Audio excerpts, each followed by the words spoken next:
এবার ইগলটা ডাক দেখায়, ওই গোল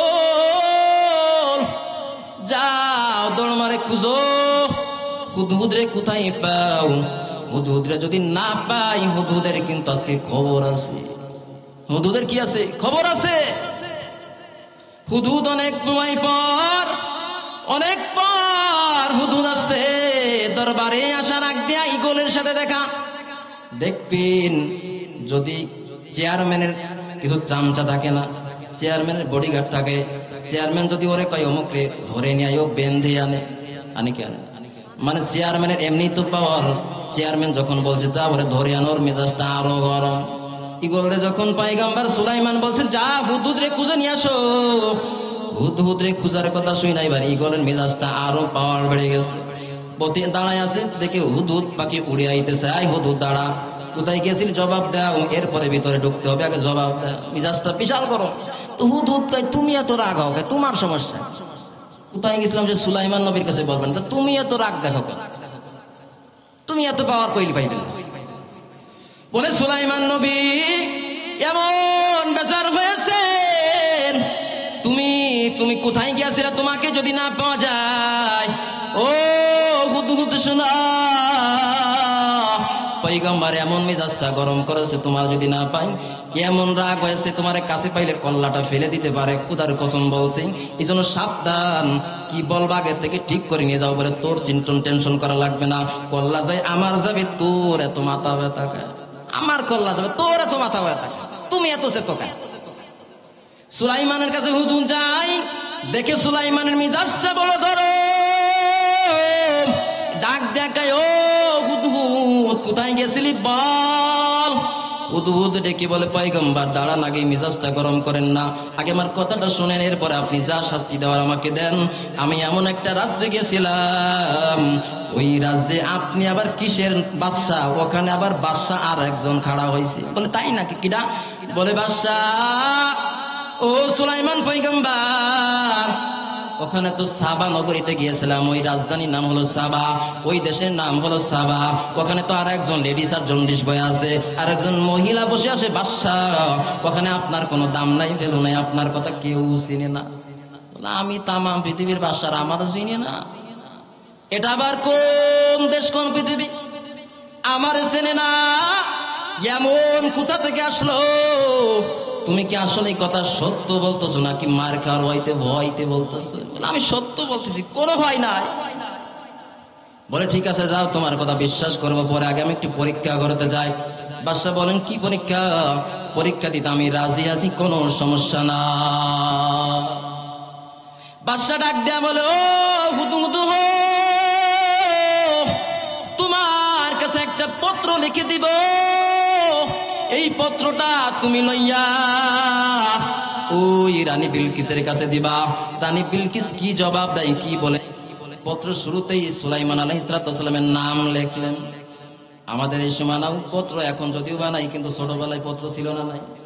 প্রেমিক প্রেমিকা যখন আদান প্রদান করেছে পত্রের মাধ্যমে, প্রেমিক পত্র পাঠাই নাম ছাড়া, আর সুলাইমান নবী পত্র পাঠাই নাম প্রথমেই লেখিয়া। প্রেমিক পত্র লিখেছেন প্রেমিকার কাছে, এই জন্য নাম দেয় না। যদি নামটা দেয়, ওর ভাই আর বাপে এসে আমার সাইজ করে দিবে ভয় মনে। আর ওই পত্রটা মহিলা পাওয়ার পর, প্রেমিকা পাওয়ার পর, একবারের জায়গা 5 বার দেখে, খাওয়ার আগে 3 বার দেখে, খানা খাওয়ার পর আবার 2 বার দেখে, ঘুমাইতে যাওয়ার আগে 10 বার দেখে, ঘুম থেকে মাঝপথে আবার উঠে আর একবার 5 বার পড়ে। মজা লাগে, লাগে না? প্রেমিক যখন পত্রিকা দিছে, ওই পত্রটা পাওয়ার পর প্রেমিকা যে আছে তার কাছে অনেক মজা লাগে, যদিও বা সে ভালো নাও বাসে। কথা ঠিক না বেটি? এবার সুলাইমান লিখে দিল, আমি সুলাইমান, ওয়া ইন্নাহু সুলাইমান, আমি সুলাইমান। এরপরে বিসমিল্লাহির রহমানির রহিম বলে পত্রিকা পত্র লেখা শুরু করলি। এরপর বাদ বাকিটুক তুমি মুসলমান হয়ে যাও, তুমি আমি আল্লাহর দ্বীনে তাওহীদের দাওয়াত দিলাম। আমি সুলাইমানকে সুলাইমান পয়গম্বর বলে বিশ্বাস করে নাও, মেনে নাও। তুমি যদি মেনে নাও, বিশ্বাস করে নাও, আমি তোমাকে কিছু করব না। আর যদি তুমি মেনে না নাও, যদি তোমার পাওয়ার দেখাইতে চাও, ও বিলকিস শুনে নাও, সাবধান, আমার বিশাল রাজত্ব আল্লাহ দান করেছেন, বিশাল সৈন্যবাহিনী দান করেছেন, সমস্ত সৈন্যবাহিনী নিয়ে এমন আক্রমণ তোমার উপরে করব যে আক্রমণে তুমি দুরিশ্বাত হয়ে যাইবা। এবার পত্রটা হুদহুদ পাখি এবার মুখের টোটের মধ্যে নিয়া মনে মনে কয়, ও পয়গম্বর সুলাইমান, আমি সেই সাবা নগরী আপনার এখান থেকে প্রায় 4000 কিলোমিটার দূরে। বলেন তো 4000 কিলোমিটার এখন যদি যাইতে চান কি লাগবে? বিমান লাগবে, প্লেন লাগবে, কি লাগবে না? সৌদি আরবে যদি আপনি যান অন্তত 6 ঘন্টার প্রয়োজন আছে। 4000 কিলোমিটার আমি আসলাম, এত কষ্ট, এরপরেও সুলাইমান আলাইহিস সালাম আমাকে আবার পাঠাইলো। এত কষ্ট করে 4000 মাইল আবার যাওয়া লাগবে, কিন্তু কিছু করার নাই, গাড়ির উপরে সাজা। এবার হুদহুদ পাখি এবার ওই পত্রটা মুখের ভিতরে নিয়া হুই চলে গেল সাবা নগরীতে বিলকিসের কাছে। যাবার পরে পথে এমন সিকিউরিটি, র‍্যাব বাহিনী, আর্মি বাহিনী, এসএস বাহিনী, আনসার বাহিনী, পুলিশ বাহিনী, যাবো কেমনে, ঢুকবো কেমন, ঢুকার জায়গা নাই। এই বিলকিস ছিল সূর্যের পূজারী, সূর্যের পূজা করত। বিলকিস সারাদিন ওই মহলের মধ্যে ঘুমায়। তার মহলটা এমন মহল, এমন ভাবে ছিল মহলের ভিতরে বিলকিসের অনুমতি ছাড়া একটা পিঁপড়াও ঢোকার সুযোগ নাই। এমন রাজপ্রাসাদ সাজাইছে, ঢোকার কোনো সুযোগ নাই, কেউ ঢুকতে পারে না। এবার পাখি হুদহুদ পাখি 4000 কিলোমিটার দূরে যাওয়ার পরে চিন্তা করে, আমি কেমনি এবার এই রাজপ্রাসাদের ভিতরে ঢুকবো? বিশাল বাহিনী, বিশাল বাহিনী রাখছেন, বিশাল পুলিশ বাহিনী রাখছে, র‍্যাব বাহিনী রাখছে, আমি ঢুকবো কেমন? এবার উঠতে উঠতে আশপাশে ঘোরাঘুরি করার পরে এবার দেখি তারই মতো আর এক জাতি ভাই হুদহুদ সে উঠতেছে। হুদহুদ, আমি হুদহুদ, তুমি আবার কিরা? কয় আমি তো হুদহুদ। আমি হুদহুদ, তা তুমি কিরা? তা আমিও তো হুদহুদ, তুমি কিরা? ভেজাল বাসছে না? আমি হুদহুদ, তুমি হুদহুদ, তার মানে কি? তুমি কিরা? কইতে আইছিলা? বলে আমি কিরা মানে আমি দেই এই রাজপ্রাসাদের বিলকিসের সাগরের, আমি এই পাহারা দিই, আমি আশপাশে উড়ে উড়ে দেখি, কোথা দেখি আসলো। তুমি কিরা? বলে আমিও তো তোমার মতো আরেকজন রাজা বাদশার পুরোহিত, আমি আরেকজনের পানি মন্ত্রী। আমি কিটা মানে আমিও তো তোমার মতো আর একজন বিশাল বাবা। বেজার হইতেছে। এবার হুদহুদ পাখি তার সাথে কথা বলতে বলতে এমন বন্ধুত্ব বানাইছেন, হুদহুদ পাখিও তার ভালোবাসা, তার প্রেমে পড়ে গেছে। অনেক বক্তা আছে বয়ান দ্বারা প্রেমের গল্প বোঝায়, আসলে প্রেমের গল্প না, বরং আল্লাহ তাআলা এই ঘটনার মাধ্যমে বেশ কিছু শিক্ষা আমাদের জন্য দিয়েছি। এবার হুদহুদ পাখি তারে হাত করেছেন। হুদহুদ রে কয়, ভাই এবার আমি রাজপ্রাসাদের ভিতরে ঢুকবো কেমনে সম্ভব? আমার একটু জ্ঞান দাও, আমার একটু বুদ্ধি দাও, আমার একটু ব্রেন দাও, ঢুকতে কেমনে পারি? বলে আমি বলতে পারবো না, আমি যদি তোমার সহযোগিতা করি আমার কল্লা তো থাকবে না। বলে ঠিক আছে, তুমি তাহলে কারুর কাছে বলিও না, আমি খুঁজে নিব কিভাবে রাজপ্রাসাদের মধ্যে ঢুকা যায়। তোমার দেখাবার প্রয়োজন নেই, আমি খুঁজে দেখবো। এরপরে হুদহুদ চিন্তা করে কোথায় ঢোকা যায়। খুঁজতে খুঁজতে দেখে এই যে বিলকিস এই প্রাসাদের মধ্যে ঘুমায় থাকে, দুই কোণ একটা ফুটা আছে, ছিদ্র আছে। যখন সূর্যটা ওঠে একটু 9টা-10টা বাজে, ঠিক তখন ওই গর্তের ভিতরে ওই ফাঁকা দিয়া যখন বিলকিসের মুখের উপরে আলোটা পড়ে, বিলকিস তখন ঘুম থেকে উঠে ওই সূর্যের পূজা করে। আবার যখন ঘুমায় থাকে, যখন সূর্য অস্ত চলে যায়, যখন বিকাল 5টা গড়িয়ে যায়, তখন সূর্যটা আবার ডান পাশের গর্ত দিয়া ছিদ্র দিয়া আবার বিলকিসের মুখের উপরে পড়ে। তখন বিলকিস আবার উঠে আবার সূর্যের পরিচয় গায়, সূর্যের তাবেদারি করে, সূর্যের পূজা করে।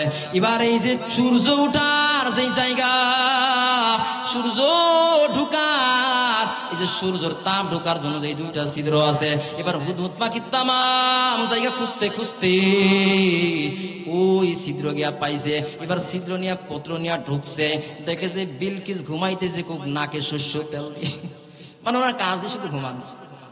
বিলকিস ঘুমাইতেছে, এবার হুদহুদ উড়ে গিয়া বুকের পারে পত্রটা রাখছে, রাখার পর ওই ছিদ্রের কিনারায় গিয়া বসে আছে। দেখি বিলকিস উঠার পরে তার রিয়াকশনটা কি হয়, কারণ যেই রিয়াকশনটা হবে, যেই আলোচনা হবে, যেই ভূমিকা হবে, এইটা আবার সুলাইমান নবীর কাছে গিয়া বলতে হবে, নাহলে আমার পিঠে সালা বাদা সালা হয়, আমার ঘাড়ে যেই পরিমাণ বিপদ, অতএব আমাকে কষ্ট করা লাগবে, একটু অপেক্ষা করা লাগবে, ঘুম কোন সময় ভাঙে। এবার বেশ খানিক পরে এই যে বিলকিসের ঘুম ভাঙছে, ঘুম ভাঙার পরে উঠেই দেখে বুকের উপরে একটা পত্র, পত্রের উপরে সুলাইমান নবীর নাম লেখা এবং বিসমিল্লাহির রহমানির রহিম লেখা। দেখার পরে তো আশ্চর্য হয়ে গেল, কি ব্যাপার, এই পত্র রাখলো কে? আমার এই মহলের ভিতর ঢুকার এমন কেউ না, আমার পারমিশন ছাড়া ঢুকতে পারে না। বিশাল এসএস বাহিনী রাখলাম, বিশাল আর্মি রাখলাম, বিশেষ বিশেষ কিছু বাহিনী রাখলাম, ঢুকার কোনো সুযোগ নাই। তাহলে এই পত্র রাখলো কোথায়? কে রাখলো? কোথা থেকে আসলো? আমাদের মেয়েরা পত্র যদি গোপন পত্র পায় সেরে রাখে আর নিজে নিজে পড়ে, কাউকে জানতে দেয় না। কিন্তু বিলকিস যখন এই পত্র পাইছি, চিল্লায় নিয়ে রাজপ্রাসাদে যত সব আছে সবাইকে জড়ো করেছে। জড়ো করার পর ডাক দেয়া বলে, ও পুরোহিত কারা ছিলেন? বলো, আমার এই ভিতরে পত্র ঢুকলো কিভাবে? কার অনুমতি পত্র ঢুকছে? এবার রাজপ্রাসাদে যত পুরোহিত আছে সবাই কান্নাকাটির আওয়াজ, আজকে আমার চাকরি থাকবে না, অমকে কয় আমার কল্লা থাকবে না। এমন কড়া গেটের কড়া দেওয়ার পরও কিভাবে রাজপ্রাসাদের ভিতরে এই পত্র ঢুকলো? বিপদ। পত্র কি ঢুকলো? পত্রটা ঢুকার বিপদ। এবার মন্ত্রী সবার সবাইকে নিয়ে বিশাল একটা আসর মিলাইলো। আসলে এটা কোথা থেকে আসলো বের করা লাগবে কি লাগবে না? কোথা থেকে আসলো? যে মহলের ভিতরে ঢুকার কোনো সুযোগ নাই, কিন্তু আমার কাছে একেবারে তাও যে সে জায়গা নাই, ডাইরেক্ট বুকের উপরে। এমন সাহস, এমন হিম্মত কে দেখাইলো? দেখা লাগবে কি লাগবে না? এবার বিলকিসের মাথা গরম, কে এমন সাহস? তবে মনে মনে বিলকিস এই কথাও কয়, যে এমন কড়া পাহারা দেওয়ার পরও আমার কাছে চিঠি দিয়ে আসতে পারে, এটা সাধারণ কোন লোকের চিঠি না। সাধারণ লোকের চিঠি, সাধারণ লোকের চিঠি হইলি এইরকম কড়া পাহারার ভিতরে দিয়াও কি আমার কাছে আসা সম্ভব? আসা সম্ভব? এবার সুলাইমান নবীর যেই পত্র পেয়েছে, পত্রটা পড়ার পরে মোটামুটি এত ভালো লাগছে, বিলকিস মোটামুটি 80 নাম্বার দিয়া দিছে। 80 নাম্বার বুঝেন, মানে সুলাইমান নবীর জন্য 80% সে পাগল হয়ে গেছে। এই পত্র পড়ার পর সুলাইমান নবীকে দেখার আগে 80% পাগল। এই পত্র যে দেশে সে সাধারণ মানুষ না, অবশ্যই অবশ্যই একজন দামি মানুষ। এবার পত্র যে লেখা আছে, আমি সুলাইমান আল্লাহ তাআলার পয়গম্বর, এটা চেক করার জন্য বিলকিস একটা বিশাল 300 লোকের একটা বাহিনী নিযুক্ত করলো। তোমাদের কাছে আমি একটু হাদিয়া দিয়ে পাঠাবো, তোমরা সুলাইমান নবীর কাছে হাদিয়া পেশ করবা। যদি সুলাইমান নবী হাদিয়া নেয় তাহলে বুঝবো সুলাইমান নবী প্রকৃত নবী না, কেননা নবীদের ভিতরে কোনোদিন লোভ লালসা থাকতে পারে পারে পারে না। এবার ওই 300 জনের ভিতরে যে প্রধান, এই প্রধানের নাম ছিল মানজির। মানজিরে ডাক দেখায়, ও মানজির, বিশাল বাহিনী তোমার সাথে দিয়া দিলাম, এবং এই যে 300 মানুষ যাইতেছি, এই 300 মানুষের কাছে 3 দুগুণী 600 কেন স্বর্ণ ইট দিয়া দিলাম উপহার হিসাবে। কি 600 ইট? তাও 600 ইট মানে যে সে ইট না, 600 ইট মানে সোনা দিয়ে বাধাই করা ইট।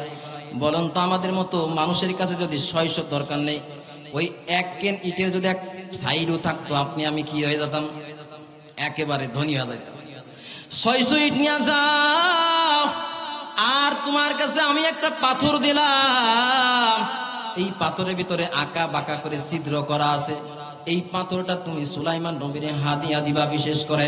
আচ্ছা বলেন তো, এমন লম্বা একটা পাথরের ভিতর যদি আঁকা বাঁকা হয়ে যদি ছিদ্র থাকে, আপনি কোন সুই দ্বারা কি ওখানে সুতা ভরতে পারবেন? বলেন নাই? আঁকা বাঁকা যদি থাকে, আপনি সুই দিয়ে কি সুতা ভরতে পারবেন? কোন লাইন আছে? চিকুন যদি একেবারে সুয়েজ থেকেও চিকুন যদি আঁকা বাঁকা লাইন থাকে ওর ভিতরে, সুতো দেওয়ার মালা গাতার কোনো সুযোগ নাই। এই জন্য ওই পাথরটা দিয়েছে বিশেষভাবে, পাথরটা পয়গম্বর সুলাইমানের কাছে দিবা, কারণ দেওয়ার উদ্দেশ্য একটাই, আমি দেখতে চাই ইনি পয়গম্বর সত্য না মিথ্যা, আমি পরীক্ষা করব। সুলাইমান নবীর এবার উপহার হিসাবে পাঠাইলো। উপহার নিয়ে 300 লোক যখন রওনা হয়েছে, ওদিকে হুদহুদ তো ওই কোনায় বসে সব দেখতেছে কি পরিকল্পনা। হুদহুদ এবার এগের আগে উড়ে চলে গেছেন বাদশা সুলাইমানের দরবারে। সুলাইমান আলাইহিস সালামকে ডাক দেয়া সব বিস্তারিত ঘটনা জানাইলেন। পয়গম্বর সুলাইমান নবী ডাক দেয়া কয়, ওরা কি নিয়ে আসতেছে? ওরা বলে 300 স্বর্ণের ইট। পয়গম্বর ডাক দেয়া বলে, এখন ওরা কত দূর আছে? বলে 30 মাইল দূরে। আর মাত্র কতটুক? আর মাত্র 30 মাইল দূরে আছে।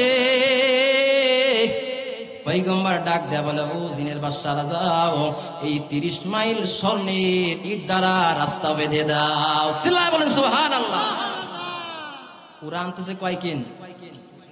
আমার মানে এই 30 মাইল বাঁধতে 600 লাগবে না নাকি? হবে কিছু 600 কেন দরকার নাই। বলে 30 মাইল তোমরা বাঁধবা, কিন্তু এর মাঝে মাঝে 1 কেন 2 কেন করে রাখবা না, 600 কেন 600 কেন ফাঁকা রাখবা, আর বাদ বাকি 30 মাইল স্বর্ণের ইট দ্বারা বাঁধাই। এবার জিনেদের তো বেশি সময়ের প্রয়োজন নাই, 30 মাইল এই বিশাল রাস্তা জিনেরা স্বর্ণের ইট দ্বারা তৈরি করে ফেলেছেন। এবার ওই বাহিনী যখন আসতেছে, এই আশার আগ দিয়ে পয়গম্বর সুলাইমান নবী ডাক দেয়া কয়, ও বাদশারা, ও ইনসানের দলেরা, তোমরা এবার কিছু গরু ছাগল ভেড়া উট দুম্বা নিয়ে সেই রাস্তার সাইড দিয়ে বেঁধে দাও। মানে ওরা বুঝুক যে ওরা যে স্বর্ণ মুদ্রার ইট আনতেছে, আমি এই স্বর্ণ মুদ্রা ইটের রাস্তায় শুধু না, এরপরে গরু মসুরে মুতে, বুঝছেন? মানে আমার কাছে কি নাই, কোনো দাম নাই, কোনো ভ্যালু নাই। ওরা যা নিয়ে আসতেছে ওর পরে কি ওরে আমার দেশের প্রজারাও না, গরু ছাগলের উপরে মুতে ওরা যে নিয়ে আসতেছে। এবার ওই বাহিনী যখন একেবারে চলে আসে কাছাকাছি আসার পর দেখে যে কি ব্যাপার, স্বর্ণের মতো রাস্তা চিকচিক করে গেটের পরে ব্যাপার কি, এবার যে পাথর আছে ওই পাথর দিয়ে আবার স্বর্ণের পরিচয় পাওয়া যায়। পাথর দিয়ে যখন ঘষা দিছে দেখে একেবারে 100% খাঁটি স্বর্ণ, কোনো ভেজাল নাই, পুরো 100% খাঁটি। এবার ওরা চিন্তা করতেছেন কোন দেশে আসলাম, বিপদ, মাত্র 300 দুগুণী 600 ইট নিয়ে আসলাম। এখন এই যে 600 ইট তো এই লোকের কোনো বিষয় না, যে এই লোক এরকম রাস্তা বাঁধতে পারে 600 ইট না, লক্ষ লক্ষ ইট দিয়া, না জানি এই লোক কেমন পাওয়ারের লোক। এবার সামনে আগাইতে স্যার দেখি মাঝে মাঝে 2-1 কেন ইট নাই, মাঝে মাঝে 2-1 কেন ইট নাই, মাঝে মাঝে 2-1 কেন ইট নাই। বেজার লাগছে না? তামাম 30 মাইল পথ আসলাম, সব জায়গায় ইট দিয়ে বাঁধা। গুইনা গুইনা দেখে, এই দেখতো গুনে কয় কেন ইট ফাঁকা, দেখে যে আসলে 600 কেন ফাঁকা। বলে ভেজাল লাগছে রে, ভেজাল লাগছে। কি ভেজাল? এই সুলাইমান যদি দেখে যে 600 কেন ইট নাই, আর এই 600 কেন ইট আমাকে সালার ভিতরে, তাইলে চোর গয়ে যে এমন বাইরে ফিটাইব আল্লাহ ছাড়া, সুবহানাল্লাহ ছাড়া, এই পিঠে সালা বাঁধা তার উপায় নাই, ওই তাড়াতাড়ি জাগায় বিছা। সুলাইমানের দরবারে তো দূরে থাক, আগে ফিট বাঁচা, নিজে বাঁচলে বাপেন না। আগে যে গর্তগুলো আছে ওইগুলো পূরণ কর। না ভাই সুলাইমান নবী ডাক দেখো, এই 600 তোরা চুরি করেছিস, মহাবিপদ। এই 600 কেন এবার পূরণ করে ফেলা, আমাদের দরকার নেই, আগে নিজে বাঁচি, তারপর দেখবেন যাওয়াই বিলকিসে যাওয়াই হোক, আগে নিজে এখান থেকে জাননি বাঁচ। এবার চলেছে সুলাইমান দরবারে। সুলাইমান আলাইহিস সালাম যখন একটু দূরে দেখছে 300 জনের বিশাল বাহিনী, 300 জনের বাহিনীর প্রধান যে মানজিরে ডাক দিছে, মানজির, আরো তোমার জন্য অপেক্ষা করতেছি। মানজির কয়, কোথায় আসলাম, জীবনে আসিনি, আমার চিনেও না, আমার নাম জানলো কেন? ভেজাল লাগছে না? জীবনে এই প্রাসাদ আসলাম না, জীবনে এই দুনিয়ায় আসলাম, কিন্তু দুনিয়ায় আসার পর কোনোদিন তো আমি এই দরবারে আসি নাই, কোনোদিন এই পৃথিবীতে মানে এই দেশে আসি নাই, আমার নাম জানলো কি? তাহলে সাধারণ পাবলিক না। ডাক দেখো, মানজি তোমার কাছে একটা পাথর আছে, আমার কাছে দাও। এ লাগছে ভেজাল। এই মানজির আবার একটা মাঝখানে কথা স্লিপ করেছি, যখন বিলকিস রাগবাগ করে যখন রাজপ্রাসাদের লোকজন নিয়ে বসছিল, সবার সাথে আলোচনা করতেছিল, যখন তাদের কাছে পরামর্শ চেয়েছিল যে এখন বলো তোমরা কি করতে পারি, এই মানজির তেলো চুলা কইছিল যে আপনি খালি একটু হুকুম দেন, সুলাইমানের দৈরে গাছে দুইরই বাড়িব। চিন্তা চাল্লা, এই পাথরের কথা জানছে, গাছে যে জুলোই বাড়ির কথা কইছিলাম, এবার যাই নিয়ে গেল না। আমার পিটি আর সালা বাঁধা লাগবে না, বিনা চালায় একেবারে ছুড়িয়ে বলাইবেন আমারে। ও থতড়াই কাঁপতেছে আর আস্তে আস্তে পাথরটা বাইর করতেছে। প্রথম কথা তো জানছেই যে আমার নাম মানজির, কিন্তু আমার কাছে যে পাথর আছে তাও জানে আল্লাহ, এই যে গাছে জুলোই বাড়ি তুই কইছিলাম মনে হয় এও জানে। এবার ভয়তে থরথর করে কাঁপতেছে আর আগাইতেছে। আগাবার পরে এবার ওই পাথরটা দিছে। সুলাইমান নবী ডাক দেখায়, ও পিপিলিকা। পিপিলিকা সুলাইমানের ডাক শোনার পরে সে হাজির হয়েছে। লাব্বাইক সুলাইমান পয়গম্বর বলেন। বলে কোন দেশে আসলাম? পিপিলিকাও দৌড় দেয় শোনার সাথে সাথে, এ কোন প্রেসিডেন্টের কাছে আসলাম? পিপিলিকার ডাক দিলেও পিপিলিকার সাথে সাথে উপস্থিত হয়ে ভেজাল তো বেশি একটা সুবিধার মনে হইতেছে। পিপিলিকা আসার পর পিপিলিকারে ডাক দিছ। সুলাইমান নবী ডাক দেখ, পিপিলিকা যাও, এর ভিতরে ছিদ্র আছে, তোমার মুখের ভিতরে একটু সুতা নিয়া, এই সুতাটা নিয়ে আস্তে আস্তে আস্তে আস্তে এর ভিতর দিয়ে ঢুকা মালা গেতে ফেলা।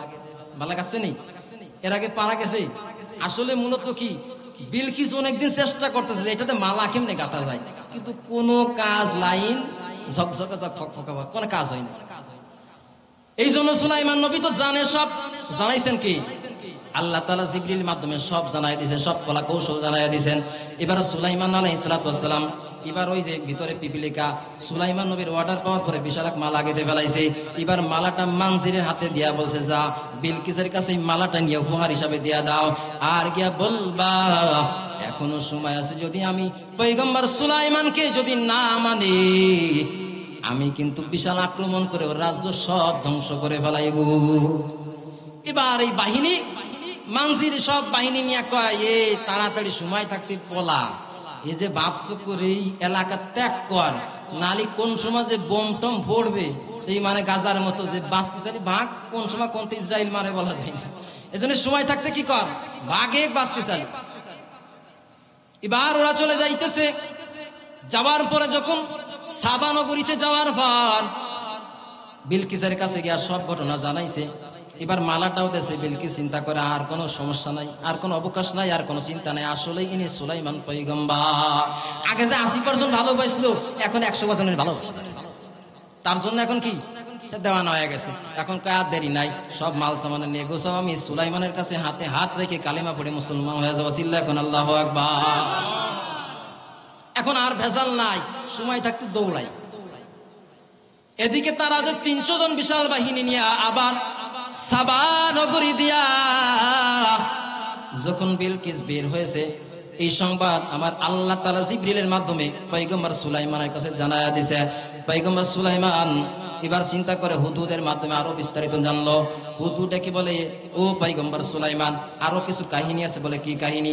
এই বিলকিস কিন্তু সাধারণ মহিলা না, এর এমন একটা রাজপ্রাসাদ আছে, এর এমন একটা সিংহাসন আছে, যে সিংহাসন এমন সৌন্দর্য করে বানানো, এমন সুন্দর করে বানানো যা পৃথিবীতে অন্য কারো নাই। সুলাইমান নবী ডাক দেয়া হয়, এত সুন্দর যদি হয় তাহলে সে আসার আগে কে আসো আমার এই রাজ দরবারে, যে সে বিলকিস আসার আগে তার ওই সিংহাসনটা আমার কাছে হাজির করতে পারে। এখন একটা জিন দাঁড়াইছে, মোটা তাজা তেহওয়ালার দিন, এটা শক্তির ব্যাপার স্যাপার আছে না। তো দাঁড়ায় বলতেছে, হুজুর আমি পারবো। সময় কত? বলে হুজুর আপনি বয়া আছেন, শুধু দাঁড়াইবেন। দাঁড়াইতে যে সময়, এই সময়ের ভিতরে বিলকিসের যে 7টা দেওয়ালের ভিতরে, মানে তার সিংহাসন যে সে জায়গা না, 7টা দেওয়াল দিয়া 7টা গেট দিয়া তার ভিতরে একেবারে গোপনীয় ভাবে রাখছে। বলে 7টা স্তরকে ভেদ করে আপনি শুধু বসা থেকে উঠে দাঁড়াইবেন, তার ভিতরে আমি সিংহাসনে হাজির হয়ে যাবো। সুবহানাল্লাহ।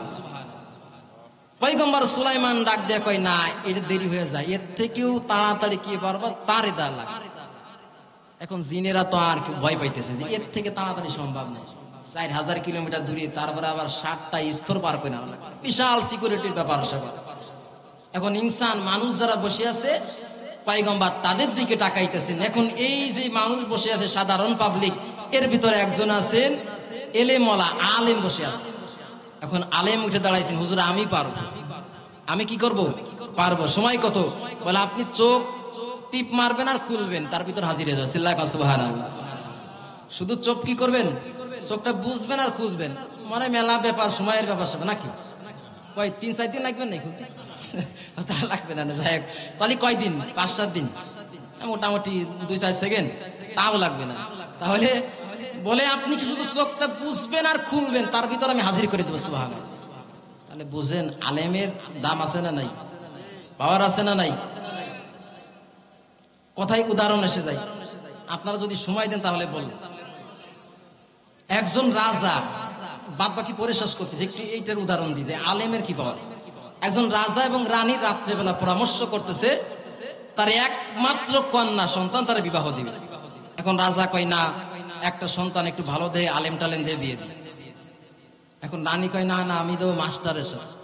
কে সাথে? মাস্টারের সাথে থাকলে আপনার আবার বেজার হবেন না, মানে কথার কথা করছি আর কি। তো রাজা কয় যে আমি দেবো আলেমের সাথে, রানী কয় না দেবো ওরে মাস্টারের সাথে। এখন ঠিক আছে, 2 জনের দাওয়াত দিব, পরীক্ষা করব, যে পাস করবে তার সাথেই কন্যা বিয়ে দেব। এখন ঢোল বাড়াই দেওয়ার পরে একজন খুব পরহেজগার আলেম আসার আগে মাস্টার এসে হাজির। ভিতরে একটু লোভ বেশি, সাধারণ পাবলিক তো চলে এসে আগে শুনার পরে একটু জ্ঞানী ভালো প্রফেসর টাইপের, হ্যাঁ প্রিন্সিপাল টাইপের, সে এসে হাজির হয়েছে। তো বলে তুমি বিবাহ করবা? বলে হ্যাঁ। ঠিক আছে, তা তোমার তো পরীক্ষা দেওয়া লাগবে, তো আজকে রাত্রি তুমি আমার বাসায় থাকবে, আমার মেহমান। তো যখন রাত্রিবেলা হয়েছে, রুমের ভিতরে ঢুকাইছে, সাথে পরীক্ষার জন্য দেশে 3টা জিনিস। প্রথমে একটা তরবারি রাখছে, ভালো করে খেয়াল করেন, একটা কি রাখছে? তরবারি রাখছে। 2টা পুরুষ মানুষের ঢুকাইছে, বসাইছে তার সাইডে। 1 বোতল মদ রাখছে, পাশে ওই তিনার একটা মহিলা রাখছে, খুব রূপসী চেহারা মহিলা। তা বাদশা ডাক দিয়ে বলছে, তোমার পরীক্ষা হলো এই 3টার ভিতর থেকে যে কোনো একটা কাজ করতে হবে। একটা কি করা লাগবে? যে কোনো একটা কাজ করে দেখাইতে হবে যে এটা তুমি সাকসেস হয়েছে। যদি তুমি হইতে পারো তাহলে কি? তাহলে তুমি পাস। তাই এখন রাজা মশাই এই বলে দরজা লাগাই দিয়ে তিনি চলে গেছে। আমার দিকে খেয়াল করি, না হলে বুঝবেন না। এখন এই মাস্টার চিন্তা করতেছে কোন কাজটা করা যায়। যদি আমি এই তরবারি নিয়ে 2জন লোককে হত্যা করি তাও তো কবিরা গুনাহ, আর কিসাসের বদলে কি হবে? কিসাস, হত্যার বদলে আমারও তো হত্যা করা হবে। তো এইটা তো বড় হয়ে যায়। আরো একটু ছোট হয় কি, এই মেয়ের সাথে জিনা করতে হবে। তো জিনা করলেও তো দেখা যাইতেছে জিনার বদলে 80 বেত্রাঘাত দেওয়া হবে। অবিবাহিত থাকলে কি হয়? শরীয়ত সম্মত জিনা করলে 80 বেত্রাঘাত। আর বিবাহ যদি কোনো পরনারী জিনা করে তাহলে কি হবে? পাথর মেরে হত্যা করা। তিনি চিন্তা করতেন, যদি বিবাহ করে নাই, চিন্তাতে যদি এই মহিলার সাথে আমি জিনা করি তাহলে তো 80 বেত্রাঘাত খাওয়া লাগবে। এক মনে চিন্তা করতেছে 80 বেত্রাঘাত তো সারা জীবন দিলামই, এবার না 80টা নিলাম, সারা জীবন তো ছাত্রদের পিটাইলাম, এবার নেই খালাম। আবার চিন্তা করে না, এর থেকে কিছু নর্মাল আই নাকি। এখন চিন্তা আছে মদ খাইলে তো মোটামুটি কবিরা গুনাহ, তো পরে দরকারে তওবা করে নিলে কবিরা গুনাহ মাফ হয়ে যাবে। কারণ তওবা করলে আল্লাহ কি করবে? কবিরা গুনাহ মাফ করে দিবেন। তো এই চিন্তা করে তিনি মদ খাইছে। মদ খাওয়ার পরে এখন মাথা কি হয়েছে? মেন্টাল হয়ে গেছে না, পাগল হয়ে গেছে না। এখন লাস্টে ওই 2জনে হত্যা করেছে মেন্টাল হয়ে। ওই মহিলার সাথে জেনা করেছে, অপকর্ম করেছে, এরপর একেবারে মানে সব ধ্বংস করে দিতেছে। তাহলে ও কি নাম্বার ছাড়া পাস না নাম্বার ছাড়া ফেল? মানে আমরা তো 33-এর 32 পাইলেও ফেল, নাম্বার পাইয়ে ফেল করলাম। আর হলো কি হইলো? নাম্বার ছাড়া জাগায় বেরে। হুজুর চলে এসেছে, অল্প সময় শেষ করে দেবো। তো নাম্বার ছাড়া ফেল। তাহলে এবার আলেমের পরীক্ষা হবে। এখন একজন খুব এখন আল্লাহ ওয়ালা আলেমরে নিয়ে আসছে। আলেমরে সেম এই একই কাজ করেছে। 2জন লোকরে ঢুকাইছে, একটা তরবারি রাখছে এবং 1 বোতল মদ রাখছে এবং একটা মহিলারে রাখছে। বলছে এর ভিতর থেকে আপনি একটা কাজ করে দেখাইবেন, ভালো কাজ। এখন তিনি চিন্তা করতেছে এখন কি করি, 2টারে হত্যা করলেও তো কেসাসের বদলে কেসাস আমারে হত্যা করা হবে। আবার যদি এই মহিলার সাথে অপকর্ম করি আলেম হয়ে, তাও তো মারাত্মক অপরাধ। মদ খাইলে কবিরা গুনাহ, তাও তো মারাত্মক অপরাধ। কি করা যায়? আলেম মানুষ তো চিন্তা ভাবনা করছে, রাত তো মেলা বড় ব্যাপার স্যাপার, টেনশন করে একটু ভাবি চিন্তা। তো চিন্তা করার পর তিনি ওই যে তরবারিটা হাতে নিয়েছে, নিয়ে মেয়ের গলায় লাগাইছে। এইভাবে গলায় কি করছে? যে আমি তোমারে বিবাহ করলাম, 3 কবুল বলো। তো বয়তে সে কি করছে? 3 কবুল। তো যখন ইজাব কবুল, যখন প্রস্তাব দিছে সে কি করছে? কবুল করছে। বিবাহ হয়ে যায়নি? তো বিবাহ হয়ে যাওয়ার পর কি হয়? স্ত্রী হইলে রাত্রিবেলা কি হয় বোঝেন না, সব কি বলে দেওয়া যায় না, বুঝে নিতে হবে। বাসর ঘর হবে না। এবার কি করছে উনি? দরজাটা খুলে ওই 2জনে তাড়ায় দিছে, মদ্দারে ফেলায় দিছে। এবার ওরা কি করছে? বাসর ঘর করছে, মিলামেশা করছে। তো এইবার বোঝেন তো, এই যে মিলামেশাটা করলো এটা কি গুনাহ হয়েছে নাকি সওয়াব হয়েছে? দেখেন চিন্তার আলেমের কি জ্ঞান। সে করলে চিন্তা করেছিল হবে জিনা, আর আলেম করলে জিনা তো দূরই থাক, আরো কি হয়েছে? সওয়াব হয়েছে। তো এই যে কথা আমি বুঝাইতে চেয়েছিলাম যে আলেমের চিন্তা ভাবনা ভিন্ন। আলেমের সাথে সাধারণ পাবলিকের হবে না। ফাদুল আলিমি আলাল আবেদ কাফাদলি আলা আদনাকুম। 1000 আবেদরে এক পাশে রাখলেও একজন আলেমের সমান হতে পারবে। এই জন্য আলেম ডাক দিয়া বলে সুলাইমান নবী আমি পারবো, আপনি শুধু চোখ বুঝবেন আর ছাড়বেন, বাস এর ভিতর হাজির হয়ে যাবে। ঘটনা আরো বেশি আছে। তো চোখের পলকে নিয়ে চলে আসছে। আসার পরে এবার সুলাইমান নবী ডাক দিয়ে কয়, যাও এই পাশ এই ডাকরে, এই মঞ্চটারে, এই চেয়ারটারে, তোমরা এই কুরসিটারে তোমরা পুরো চেঞ্জ করে ফেলাও। ডিজাইন থাকবে, শুধু কালার আছে, কালারটা চেঞ্জ করে ফেলো। তো কালার চেঞ্জ করার পর যখন আসছে তার আগ দিয়া সুলাইমান নবী একটা ঘর তার জন্য বানাইছে। ঘরটা বানাইছে কাচের, স্বচ্ছ কাচের, নিচে আবার পানির ফোয়ারা রাখছে, মানে পানির ফোয়ারার উপর কাচের গ্লাস দিয়ে একটা ঘর বানাইছে। এখন যখন বিলকিস আসছে তাকে স্বাগত জানাইছে। এখন জানার পরে প্রথমেই তিনি জিজ্ঞাসা করতেছেন, এই যে রাজপ্রাসাদ ঢুকলা, এই যে তোমার সামনে যে সিংহাসন, এই সিংহাসনটা কি তুমি চিনো, আগে কোনোদিন দেখছো? এখন বিলকিস যে, সেও তো একটা প্রধানমন্ত্রী না, তার একটা জ্ঞান বুদ্ধি আছে না। দেখেন তাফসিরে মুফাসসিরিন ইকরাম বলছেন এই বিলকিসের আবার ঘটনা আছে। সে তার বাপ ছিল আবার মানুষ, মা ছিল জিন। মা ছিল কি জিন, আর বাপ ছিল, সেও কিন্তু একটা রাজা বাদশা ছিল। তো তারও তো সেই রাজার মেয়ে যেহেতু, তার ভিতরে একটু জ্ঞান বুদ্ধি আছে। তো তিনি নাকি বলতেছে, দেখলে তো চিনা চিনাই লাগতেছে, মনে হয় আমারটার মতোই দেখা যায়। ডাইরেক্ট বলতেছে না যে আমারটা, কি বলতেছে যে আমারটার মতোই কি হয় দেখা যায়। তো সুলাইমান নবী বলছে, না তুমি সত্য বলছো, এটা তোমারই। চোখের পলকে এনে তাকে সারপ্রাইজ দিয়েছে। তারপরে ঘরে ঢুকাইতেছে। ঘরে ঢুকতে গেলে তিনি তো দেখতেছে পানির পরে, মনে হয় এখানে পানি আছে। তো তিনি কি করছে, কাপড়টারে, পানি থাকলে আমরা কি করি, কাপড়টারে একটু উঁচা করি না, উপর করে, যাতে না ভিজা যায়। যখন কাপড়টা একটু উঁচা করছে, তখন সুলাইমান নবী তার পায়ের পশম কালো কালো পোশাম গুলো দেখে ফেলছে। তখন সুলাইমান নবী হেসে দিচ্ছে। কি করছেন, হেসে দিচ্ছেন। যাই হোক, ঘটনা আর বলবো না। যেটা আমি উদ্দেশ্য বুঝাইতে চাইতেছি, যে আজকে আপনি ধনী আছেন, কালকে কি হইবেন, ফকির হয়ে যাইবেন। আজকে আমি ফকির আছি, কালকে কি হইতে পারি, বাদশা হয়ে যাইতে পারি। আল্লাহ তাআলা রাজা বাদশা হোক আর ফকির হোক, সবাইকে পরীক্ষা করবেন। আল্লাহ তাআলা পরীক্ষার মাধ্যমে মানুষকে এই দুনিয়াতে যাচাই বাছাই করে কিয়ামতের ময়দানে তার ফলাফল, তার সার্টিফিকেট দিবেন। এই জন্য ভাইরা আমার, দুনিয়াতে যতদিন বাঁচবো আল্লাহর রাস্তায় সময়টা দিতে পারবো, আল্লাহর রাস্তায় অর্থ দিতে পারবো, সব কিছু দেয়া আমরা আল্লাহর রাস্তায় সময় কাটাইবো। আল্লাহর দ্বীনকে সমুন্নত করব, যেইভাবে আল্লাহ খুশি হয় সেইভাবে চলার চেষ্টা করব। আল্লাহ তাআলা আমাদের সবাইকে কবুল করুক, চিল্লায় বলেন আমিন।